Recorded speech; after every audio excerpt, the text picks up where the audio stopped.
दिवाळीच्या या दिवाळी पहाटमध्ये मी तुम्हा सगळ्यांचं खूप मनापासून स्वागत करते। दिवाळीच्या तुम्हा सगळ्यांना खूप शुभेच्छा। कविवर्य मंकेश पाडगावकर यांच्या 4 ओळी इथे नक्की म्हणाव्याशा वाटतात। सांगा कसं जगायचं, कणहत कणहत की गाणं म्हणत तुम्हीच ठरवा। आणि या कोरोनाच्या संकट काळी आम्ही मात्र गाणं म्हणत जगण्याचं ठरवलंय आणि म्हणूनच हा आमचा आनंद हे गाणं तुमच्यापर्यंत पोहोचवण्यासाठी हे दिवाळी पहाटचं आयोजन। आपल्या सगळ्यांच्या मनोभूमीवर राज्य करणाऱ्या अनेक कवी कवयित्रींच्या कवितांनी आजची ही पहाट उजळणार आहे, सजणार आहे। अर्थात सुरुवात करावीशी वाटते ती अशा कवीने ज्यांना आपण आधुनिक वाल्मिकी म्हणून संबोधतो, अर्थात ग दी माडगुळकर। एकदा पु ल देशपांडे आणि ग दी माडगुळकर रात्री 2:30च्या सुमारास पुण्याच्या प्रभात फिल्म स्टुडिओच्या रस्त्याने जात होते। इतक्यात पु ल गदिमांना म्हणाले, गदिमा मला केदार मध्ये गाणं हवंय। आता गदिमांच्या चेहऱ्यावर प्रश्नचिन्ह, केदार म्हणजे नेमकं काय? आणि पुलंना सुद्धा केदार म्हणजे काय हे कसं समजवू ते कळेना। पुलंना इतक्यात समोर प्राजक्ताचं एक छान बहरलेलं झाड दिसलं आणि त्याच्याकडे पाहताच पुल गदिमांना म्हणाले, तो पहा केदार।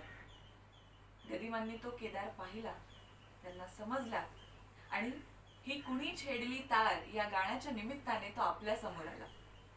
असंच एकदा गदिमा एका लग्नात गेले होते आणि जेवणाच्या पंगती वाढत असताना आपल्या ताटामध्ये सगळे पदार्थ येईपर्यंत शब्दप्रभू ग दी माडगुळकर यांना कविता सुचली नसेल तरच नवल। त्यांना कोणती कविता सुचली हे ऐकूया आपण। सादर करतोय अंकुर। काय वाढले पानावरती काय वाढले पानावरती, ऐकून घ्यावा थाट संप्रती। धवल लवण हे पुढे वाढले, मेतकूट मग पिवळे सजले। आले लोणचे बहुमुरलेले आणि लिंबू रसरसलेले। किसून आवळे मधुर केले, कृष्ण काठचे वांगे आणले। खमंग त्याचे भरीत केले, निरनिराळे चटके नटले। चटण्यांचे बहु नवे मासले, चटण्यांचे बहु नवे मासले। संमेलनची त्यांचे भरले, मिरची खोबरे 30 ओले। तीळ भाजुनी त्यात वाटले, कवठ गुळाचे मिलन झाले, कवठ गुळाचे मिलन झाले। पंचामृत त्या जवळी आले, वास तयांचे हवेत भरले। अंतरी अन्ना अधीर जाहले, भिजल्या डाळी नंतर आल्या, भिजल्या डाळी नंतर आल्या। काही वाटल्या काही मोकळ्या, काही वाटून सुरेख तळल्या। कोशिंबिरीच्या ओळी जमल्या, बरं का, कोशिंबिरीच्या ओळी जमल्या। शुभ्र काकड्या होत्या किसल्या, मुळा कोवळा मिरच्या ओल्या। केळी कापुनी चकत्या केल्या, चिरून पेरूच्या फोडी सजल्या। एक रूप त्या दह्यात झाल्या, एक रूप त्या दह्यात झाल्या।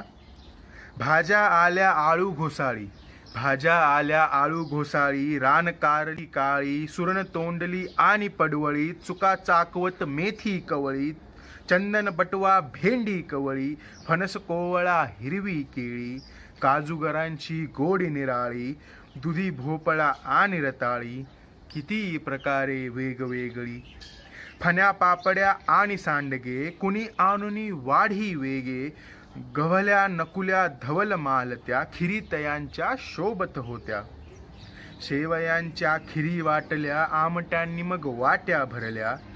सार गोडसे रातंब्याचे, भरले प्याले मधुर कढीचे। आणि कणीदार बहु तूप सुगंधी, बरं का, कणीदार बहु तूप सुगंधी। शेवयांच्या खिरी वाटल्या, आमट्यांनी मग वाट्या भरल्या। सार गोडसे रातंब्याचे, भरले प्याले मधुर कढीचे। आणि कणीदार बहु तूप सुगंधी, बरं का, कणीदार बहु तूप सुगंधी। भात वाढण्यात थोडा अवधी, भात वाढण्यात थोडा अवधी। धन्यवाद। कवी मंकेश पाडगावकर पुलंबद्दल लिहितात, पुलस्पर्श होताच दुःखे पळाली, पुलस्पर्श होताच दुःखे पळाली। नवा सूर आनंद यात्रा मिळाली। निराशेतुनी माणसे मुक्त झाली, निराशेतुनी माणसे मुक्त झाली, जगू लागली हास्य गंगेत न्हाली. अगदीच खरंय. पु ल देशपांडे ज्यांनी आपल्या साहित्यातून अख्ख्या महाराष्ट्राला हसवत ठेवलं, जगण्याची नवी उमेद दिली. त्याचबरोबर तुला शिकवीन चांगलाच धडा, तुझ्या पापाचा भरलाय घडा, अशा पद्धतीचं काव्य ती फुलराणी या नाटकामार्फत त्यांनी आपल्याला दिलं.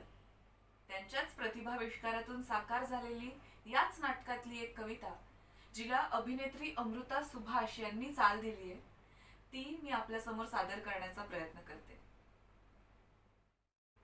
हे मला पोरिष्टाच्या शापामधल्या बाई गथुयाच, हे मला पोरिष्टाच्या शापामधल्या बाई गथुयाच, हे काचच्या माग उभं राहून शेणी फुल इकायची, हे मला पोरिष्टाच्या शापामधल्या बाई गथुयाच, हे मला पोरिष्टाच्या शापामधल्या बाई गथुयाच, हे तिथल्या पोरी कशा खिसपिस खिसपिस खिसपिस मंजूळ बोलतात, तिथल्या पोरी कशा खिसपिस खिसपिस खिसपिस मंजूळ बोलतात, चकापका चकापका चकापका चकापका दिसतात, चकापका चकापका चकापका चकापका दिसतात, हे मला पोरिष्टाच्या शापामधल्या बाई गथुयाच, हे काल राती ह्यो बाबा म्हणला, पैकदी म्या शिकवतो, पैकदी म्या शिकवतो, आणि आज म्या पैक घेऊन टॅक्सीत बसून शानाले, आज म्या पैक घेऊन टॅक्सीत बसून शानाले, तर अंगावर पाल चढल्यागत झटकतोय, हे मला पोरिष्टाच्या शापामधल्या बाई गथुयाच, हे मला पोरिष्टाच्या शापामधल्या बाई गत, हा हा बाई गत, होय होय बाई गत, हा हा बाई गथुयाच, हे. धन्यवाद. शांता शेळके एक अष्टपैलू कवयित्री. या कवयित्रीने काय नाही लिहिलं. लावण्या लिहिल्या, प्रेमगीतं लिहिली, अनेकविध कविता लिहिल्या. अशाच त्यांच्या अनेक सुंदर कवितांपैकी एक कविता जिने आपल्या सगळ्यांच्या मनात घर केलंय, जी आपल्याला आपल्या आजीची आठवण करून देते, ती कविता पैठणी. सादर करतेय प्रज्योत. शांता शेळके यांची कविता पैठणी मी सादर करीत आहे. फडतळ्यात एक गाठोडे आहे, त्याच्या तळाशी अगदी खाली, जिथे आहेत जुने कपडे, कुंचा, टोपडी, शेले, शाली, त्यातच आहे घडी करून जपून ठेवलेली एक पैठणी. नारळी पदर, जरी चौकडी, रंग तिचा सुंदर धानी. माझी आजी लग्नामध्ये हीच पैठणी नेसली होती. माझी आजी लग्नामध्ये हीच पैठणी नेसली होती. पडली होती साऱ्यांच्या पाया, हाच पदर धरून हाती. पैठणीच्या अवतीभवती दरवळणारा सूक्ष्म वास, पैठणीच्या अवतीभवती दरवळणारा सूक्ष्म वास, ओळखीची अनोळखीची जाणीव गूढ आहे त्यास. धूर कापूर उदबत्त्यातून जळत गेले किती श्रावण, धूर कापूर उदबत्त्यातून जळत गेले किती श्रावण, पैठणीने या जपले एक तन एक मन. खसिन्यात माखली बोटे पैठणीला केव्हाच पुसली, शेवंतीची चमेलीची आरास पदरा आडून हासली. वर्षामागून वर्षे गेली संसाराचा सराव झाला, वर्षामागून वर्षे गेली संसाराचा सराव झाला. नवा कोरा कडक पोत एक मऊपणा आल्याला. पैठणीच्या घडीघडीतून अवघे आयुष्य उलगडत गेले, पैठणीच्या घडीघडीतून अवघे आयुष्य उलगडत गेले. आहेपणी मरण आले, आजीचे माझ्या सोने झाले.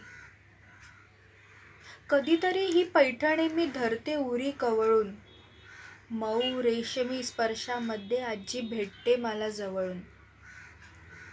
मधली वर्षे गळून पडतात कालपटाचा जुळतो धागा. मधली वर्षे गळून पडतात कालपटाचा जुळतो धागा. पैठणीच्या चौखड्यांनो आजीला माझे कुशल सांगा. पैठणीच्या चौखड्यांनो आजीला माझे कुशल सांगा. पद्मश्री पुरस्कार विजेते कवी नारायण सुर्वे हे नाव आपल्या सगळ्यांच्याच ओळखीचं आहे. त्यांनी कायमच त्यांच्या साहित्यातून, त्यांच्या कवितांमधून समाज परिवर्तन कसं घडेल याकडे पाहिले. तशाच कविता आपल्याला दिल्यात आणि त्यापैकीच आजचं पत्रात लिवा ही कविता ज्या एका विशिष्ट चालीत नेहमी सादर होते, त्या चालीत मी आणि वैष्णवी आम्ही सादर करण्याचा प्रयत्न केलाय. ऐकूया कविता आजचं पत्रात लिवा. तुम्ही सुखात समधी राहावा, आज पत्रात लिवा. तुम्ही सुखात समधी राहावा, आज पत्रात लिवा. कोणा मेल्याना तुम्हा कळीवलं मिठू मग रस्त्यावर. कोणा मेल्याना तुम्हा कळीवलं मिठू मग रस्त्यावर. संशय आला माझा तुम्हा तर नाही जाणार बाहेर. पाणी आणायला जाऊ का नको, काय ते पत्रात लिवा. तुम्ही सुखात समधी राहावा, आज पत्रात लिवा. 100 रुपयाचा हिसाब मागता मीच काय एकटीनं खाल्ले. 100 रुपयाचा हिसाब मागता मीच काय एकटीनं खाल्ले. लाईटीचे 20 दिले, पाण्याचे 30 दिले, 25 चे राशन आणले. दूधवाल्याचे देऊ का नको, काय ते पत्रात लिवा. तुम्ही सुखात समधी राहावा, आज पत्रात लिवा. पहिल्यांदा आला रिकाम्या हातानं फुकट झाली खेप. पहिल्यांदा आला रिकाम्या हातानं फुकट झाली खेप. बेबी झाली मोठी तिला आवडते गाण्याची ऐकायला टेप. आम्ही सगळ्यांनी ऐकू का नको, काय ते पत्रात लिवा. तुम्ही सुखात समधी राहावा, आज पत्रात लिवा. बाळाला आला ताप खोकला प्रायव्हेटला घेऊन गेले. बाळाला आला ताप खोकला प्रायव्हेटला घेऊन गेले. 100 रुपयाचे इंजेक्शन मारले, पाण्यातच पैसे गेले. त्याला जेला नेऊ का नको, काय ते पत्रात लिवा.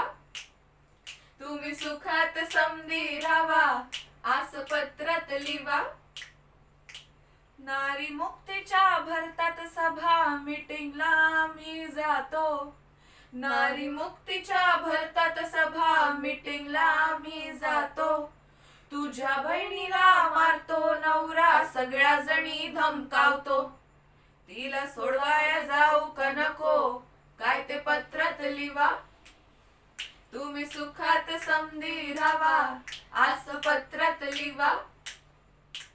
बेबीला आताशी शाळेला घातलंय, अभ्यास चांगला करते. बेबीला आताशी शाळेला घातलंय, अभ्यास चांगला करते. आया बायांनी शिकायला पाहिजे, वस्तीत अख्खी बोलते. मी बी शिकाया जाऊ का नको, काय ते पत्रात लिवा. तुम्ही सुखात समधी राहावा, आज पत्रात लिवा. जवापासनं तुम्ही गेला परदेशी, माजले ते इथं लफंगे. जवापासनं तुम्ही गेला परदेशी, माजले ते इथं लफंगे. घडून मिळून रायाचं सोडून धर्माच्या नावावर दंगे. समद्या वस्तीला समजाव का नको, काय ते पत्रात लिवा. तुम्ही सुखात समधी राहावा, आज पत्रात लिवा. कोण्या मेल्यानं तुम्हा कळीवलं मिठू मग ते रस्त्यावर. कोणा मेल्यानं तुम्हा कळीवलं मिठू मग ते रस्त्यावर. मीटिंगला जाते, मोर्चाला जाते, त्या विना कसं जगणार. या तुम्ही भी साथ द्या याला, आस पत्रात लिवा. तुम्ही सुखात समधी राहावा, आस पत्रात लिवा. तुम्ही सुखात समधी राहावा, आस पत्रात लिवा. धन्यवाद. मानवी भावना, विशेषतः प्रेम आणि त्यातून अनुभवास येणारा विरह, दुःख हे उत्कटपणे मांडण्याचं माध्यम आणि हे हृदयीचे ते हृदयी पोहोचवण्याचं उत्कृष्ट माध्यम माझ्या मते आहे गझल. आणि मराठी गझल म्हटलं की आपल्या डोळ्यांपुढे पटकन एक नाव समोर येतं, ते म्हणजे सुरेश भट. राम शेवाळकर सुरेश भटांबद्दल खूप सुंदर लिहितात. ते लिहितात, भट जेव्हा शृंगार रसाचं काव्य लिहायचे तेव्हा त्यांच्या पेनामधून प्राजक्ताच्या फुलांची शाई वाहायची. किती छान आहे. अशाच त्यांच्या गझलेची नजाकत अनुभवूया या पुढच्या कवितेत. सादर करतोय अंकुर. हे तुझे अशा वेळी लाजणे बरे नाही. हे तुझे अशा वेळी लाजणे बरे नाही. हे तुझे अशा वेळी लाजणे बरे नाही. चेहरा गुलाबाने झाकणे बरे नाही. जे तुला दिले होते तेच ओठ दे माझे. जे तुला दिले होते तेच ओठ दे माझे. मागचे जुने देणे टाळणे बरे नाही. ऐक तू जरा माझे, ऐक तू जरा माझे सोड मोह स्वप्नांचा. ऐक तू जरा माझे सोड मोह स्वप्नांचा. आजकाल स्वप्नांचे वागणे बरे नाही. हे तुझे अशा वेळी लाजणे बरे नाही. चेहरा गुलाबाने झाकणे बरे नाही. जाहली न कोणाची सांग राख रांगोळी. जाहली न कोणाची सांग राख रांगोळी. आपलीच रांगोळी काढणे बरे नाही. आज मोकळे बोलू, आज मोकळे बोलू, आज मोकळे होऊ. जीव एकमेकांचा जाळणे बरे नाही. हे तुझे अशा वेळी लाजणे बरे नाही. चेहरा गुलाबाने झाकणे बरे नाही. कालचा तुझा माझा चंद्र वेगळा होता. कालचा तुझा माझा चंद्र वेगळा होता. हे उन्हात आलेले चांदणे बरे नाही. मैफिलीत या माझ्या पाहतेस का खाली. मैफिलीत या माझ्या पाहतेस का खाली. हाय लाजणाऱ्याने जागणे बरे नाही. लाजणाऱ्याने जागणे बरे नाही. हे तुझे अशा वेळी लाजणे बरे नाही. हे तुझे अशा वेळी लाजणे बरे नाही. चेहरा गुलाबाने झाकणे बरे नाही. हे तुझे अशा वेळी लाजणे बरे नाही. बालपण सरून गेलं आणि तरुणपणात आपण पदार्पण केलं, हे कसं बरं समजायचं? तर स्पर्शांना अर्थ असतो हे कळल्यावर आपण आता तरुण झालो आहोत असं समजायचं. इथे मी ऐकलेला एक शेर म्हणा असा वाटतो, वो थे लड़कपन के दिन अब है जवानी की बहार. वो थे लड़कपन के दिन अब है जवानी की बहार. पहले भी तुम्हारे चेहरे पर एक तिल था. पहले भी तुम्हारे चेहरे पर एक तिल था, पर वो कातिल न था. असं म्हणतात, प्रेमात पडलं की पोटात गुदगुल्या व्हायला लागतात, सगळं जग गुलाबी गुलाबी दिसायला लागतं. शब्देवीण संवादू या स्थितीत आल्यावर समजायचं का की आपण प्रेमात पडलो. या जन्मावर या जगण्यावर शतदा प्रेम करायला लावणारे कवी मंगेश पाडगावकर प्रेमाबद्दल काय म्हणतात ऐकूया पुढच्या कवितेत. सादर करतेय वैष्णवी. प्रेम म्हणजे प्रेम असतं. प्रेम म्हणजे प्रेम म्हणजे प्रेम असतं. प्रेम म्हणजे प्रेम म्हणजे प्रेम असतं. तुमचं आणि आमचं अगदी सेम असतं. काय म्हणता, यावेळी चिल्लर वाटतात, काव्याच्या दृष्टीने थिल्लर वाटतात. असल्या तर असू दे, फसल्या तर फसू दे. असल्या तर असू दे, फसल्या तर फसू दे, तरी सुद्धा प्रेम म्हणजे प्रेम असतं. तुमचं आणि आमचं अगदी सेम असतं. मराठीमध्ये इश्श म्हणून प्रेम करता येतं. मराठीमध्ये इश्श म्हणून प्रेम करता येतं. उर्दूमध्ये इश्क म्हणून प्रेम करता येतं. व्याकरणात चुकलात तरी सुद्धा प्रेम करता येतं. व्याकरणात चुकलात तरी प्रेम करता येतं. कॉन्व्हेंटमध्ये शिकलात तरी प्रेम करता येतं. कारण लव हेच त्याचं दुसरं नेम असतं. प्रेम म्हणजे प्रेम असतं. तुमचं आणि आमचं अगदी सेम असतं. 16 वर्ष सरली की अंगात फुलं फुलू लागतात. 16 वर्ष सरली की अंगात फुलं फुलू लागतात. जागेपणी स्वप्नांचे झोपाळे झुलू लागतात. आठवतं ना तुमची माझी 16 जेव्हा सरली होती. होडी सगळी पाण्याने भरली होती. लाटांवर बेभान होऊन नाचलो होतो. होडी सकट बुडता बुडता वाचलो होतो. बुडालो असतो तरी सुद्धा चाललं असतं. प्रेमानेच अलगद वर काढलं असतं. तुम्हाला ते कळलं होतं. मला सुद्धा कळलं होतं. कारण प्रेम म्हणजे प्रेम असतं. तुमचं आणि आमचं अगदी सेम असतं. प्रेम बिन झूट असतं म्हणणारी माणसं भेटतात. प्रेम म्हणजे स्तोम नुसता मानणारी माणसं भेटतात. असाच एक जण चक्क मला म्हणाला, आम्ही कधी बायकोला फिरायला नेलं नाही. 5 मुलं झाली तरी प्रेम बिम कधी सुद्धा केलं नाही. आमचं काही नडलं का? प्रेमाशिवाय अडलं का? आमचं काही नडलं का? प्रेमाशिवाय अडलं का? त्याला वाटलं मला पटलं. तेव्हा मी इतकंच म्हटलं, प्रेम म्हणजे प्रेम असतं. पण तुमचं आणि आमचं मात्र सेम नसतं. तिच्यासोबत पावसात कधी भिजला असाल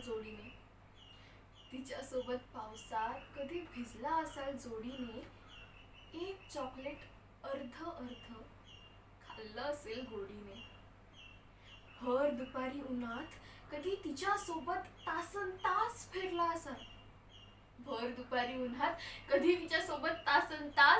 असाल. झंकारलेल्या सर्वस्वाने तिच्या कुशीत शिरला असाल. प्रेम कधी रुसणं असतं. डोळ्यांनी हसणं असतं. प्रेम कधी भांडतं सुद्धा. 2 ओळींची चिठ्ठी सुद्धा प्रेम असतं. घट्ट मिठी सुद्धा प्रेम असतं.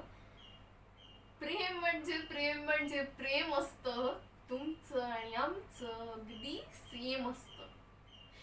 प्रेम म्हणजे प्रेम असतं.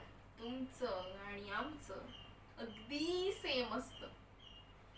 धन्यवाद. विठू माऊली म्हणजे आई. आणि रखुमाई ती सुद्धा मायच. विठ्ठल रखुमाई हे शब्द एकत्रच आपल्या तोंडी येतात आणि एकत्रच ऐकायला गोड वाटतात, नाही का?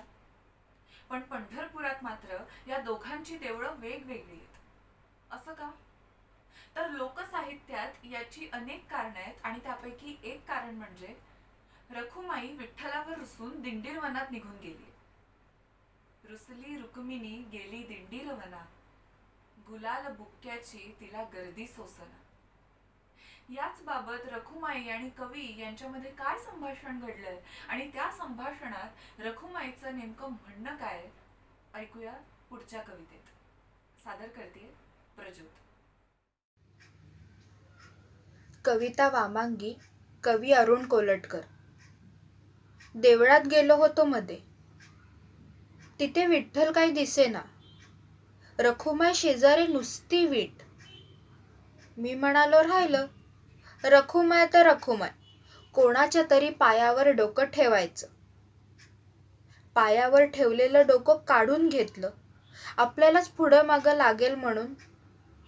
आणि जाता जाता सहज रखुमाईला म्हणालो, विठू कुठे गेला? दिसत नाही. रखुमाई म्हणाली, कुठे गेला म्हणजे? उभा नाही का माझ्या उजव्या अंगाला? मी परत पाहिलं खात्री करून घ्यायला आणि म्हणालो, तिथे कोणीही नाही. म्हणते नाकासमोर बघण्यात जन्म गेला. म्हणते नाकासमोर बघण्यात जन्म गेला, बाजूचं जरा मला कमीच दिसतं. दगडासारखी झाली मान, अगदी धरली बघ. इकडची तिकडं जरा होत नाही. कधी येतो, कधी जातो, कुठे जातो, काय करतो, मला काही माहिती नाही. खांद्याला खांदा भिडवून नेहमी बाजूला उभा असेल विठू, म्हणून मी पण बावळट उभे राहिले. आषाढी कार्तिकीला इतके लोक येतात नेहमी, मला कधीच कसं कोणी सांगितलं नाही. आज एकदमच मला भेटायला धावून आलं 28 युगांचं एकटेपण. आज एकदमच मला भेटायला धावून आलं 28 युगांचं एकटेपण. कवी संदीप खरे, तरुणांच्या गळ्यातला ताईत असलेला हा कवी. या कवीच्या अनेक कविता, अनेक प्रेम कविता अनेकांच्या तोंडी खेळत असतात, तोंडपाठ असतात. त्यांच्या प्रेम कविता खूप प्रसिद्ध आहेत आणि त्यापैकीच माझी एक लाडकी कविता आहे. राधे रंग तुझा गोरा सांग कशाने रापला. राधे रंग तुझा गोरा सांग कशाने रापला. मिठीतून सावळ्याच्या रंग सावळा लागला. डोळा पाणी जिणे ऊन इंद्रधनुचा सोहळा. डोळा पाणी जिणे ऊन इंद्रधनुचा सोहळा. पुसटले साती रंग, पुसटले साती रंग, एक श्रीरंग उरला. अशा प्रेम कविता आपल्या सगळ्यांनाच माहित आहेत, पण संदीप खरे यांचा एक दुसरा पैलू आज उलगडण्याचा मी प्रयत्न करणार आहे. सादर करते त्यांचीच एक कविता, ऐकूया. कविता कॉन्शियन्स. तुम्ही म्हटला होतात की दिवा लावून द्यायची जबाबदारी आमची. तुम्ही म्हटला होतात की दिवा लावून द्यायची जबाबदारी आमची, पण दिवा काही पेटला नाही. आणि माझं ना थोडं लहान मुलासारखं आहे. तुम्ही म्हटलात दिवा लावून देऊ, तुम्ही म्हटलात दिवा लावून देऊ, तर आता दिवा लागला तर मी हसेन, आणि दिवा नाही लागला तर मी रुसेन, संतापेन, खट्टू होईन किंवा काहीही.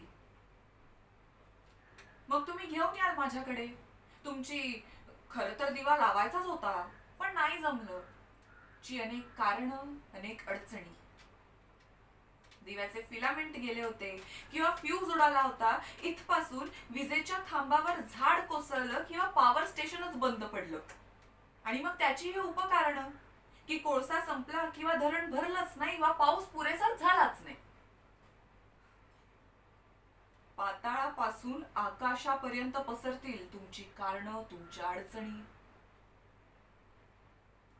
पण माझं ना थोडं लहान मुलासारखं आहे. तुम्ही म्हटलात दिवा लावून दे, हो की नाही? तर आता दिवा लागला तर मी हसेन, आणि नाही लागला तर मी रुसेन, संतापेन, खट्टू होईन किंवा काही. मग काय होईल की तुम्ही माझ्या संवेदनशीलतेवर बोट ठेवाल. मग काय होईल की तुम्ही माझ्या संवेदनशीलतेवर बोट ठेवाल, म्हणाल की इतकं तर समजून घ्यायलाच हवं ना, आणि तुमच्यातच डोळे मारून म्हणाल इतकं काय त्यात, डिफिकल्टच आहे जरा याच्याबरोबर राहणं. त्याच वेळी तुम्ही सावरत असाल तुमचे पांढरे शुभ्र पोशाख. दिवा लावायच्या अजिबात नसलेल्या कळकळीतून चिखलात न उतरता, पावसात न भिजता जपलेल्या पांढऱ्या शुभ्र अभिमानातून. आणि झोपलेल्या माणसाच्या ओठांतून लाळ गळावी इतक्या सहजपणे म्हणाल की आम्हाला काय दिवा लावायचाच नव्हता की काय? आमची इच्छा होतीच ना. पण आणि वगैरे वगैरे. पण माझं ना थोडंसं लहान मुलासारखं आहे. तुम्ही म्हटलात तसा दिवा लागला तर मी हसेन, आणि दिवा नाही लागला तर मी रुसेन, संतापेन, खट्टू होईन किंवा काहीही. मग काय होईल की दिवा न लागल्याने इतकं अस्वस्थ होणाऱ्याला तुम्ही ब्लड प्रेशर तपासायला डॉक्टरकडे जायला सांगा. मग काय होईल की दिवा न लागल्याने इतकं अस्वस्थ होणाऱ्याला तुम्ही ब्लड प्रेशर तपासायला डॉक्टरकडे जायला सांगाल, एखाद्या मानसोपचार तज्ञाचं नाव सुचवाल, किंवा किंवा आपल्या प्रिय देशाची ओळखच ज्या शून्याने आहे त्या शून्यावर थोडीशी ध्यानधारणा करायला सांगाल की काळ अनंत आहे. 60-60 सेकंदात त्याला मोजणं आणि त्यानुसार वागणं ही भातुकली आहे. दिवा काय लागायचाच कधी ना कधीतरी. आम्ही अमक्या वेळी लावू म्हटलं तरी सारे त्या वरच्याच्याच हातात आहे. तुमच्या दरिद्री, निर्बुद्ध, उथळ वर्तमान काळाच्या जमिनीत दडलेल्या आणि तुम्हाला खरोखर कधीही न आकळलेल्या वेद पुराणातील सुभाषितांचे दाखले देऊन तुम्ही अचानक तत्वज्ञ व्हाल. दिवा लावतो म्हणून दिवा न लावताही. पण माझं ना थोडंसं लहान मुलासारखं आहे. तुम्ही म्हटलात दिवा लावून देईन, तर आता दिवा लागला तर मी हसेन, आणि नाही लागला तर मी रुसेन, संतापेन, खट्टू होईन किंवा काहीही. आणि मग तर एक दिवस काय होईल की तुमच्यातलेच कोणीतरी दिवा लागला नाही म्हणून ऑपरेशन टेबलवर संपेल, थंडीत कुडकुडून मरेल, भुकेमुळे खपेल, किंवा दिवा न लागल्याने एखादी ट्रेनच्या ट्रेन दुसऱ्या ट्रेनवर आदळून तुमचीच काकी, बहीण, आई, मावशी, एखादी पिढीच्या पिढी संपेल. पण तेव्हाही दिवा लावून द्यायची जबाबदारी स्वतःवर न घेता कमावलेल्या निर्लज्जपणाने तुम्ही गुरगुरा आली याच्या त्याच्यावर. ढकलाल जबाबदारी एकमेकांवर. तुमच्या बुद्धीचा एकही स्तर न खरवडता माझी नजर चुकवत म्हणाल, खरं तर दिवा लावायचाच होता आम्हाला. इतका पण विश्वास नाही का आमच्या मूळ शुद्ध हेतूवर? पण माझं ना थोडंसं लहान मुलासारखं आहे. आणि खरं तर माझं काय आहे ना की दिवा लागला तर दिवा लागला, किंवा नाही लागला तर नाही लागला, एवढंच मला कळतं.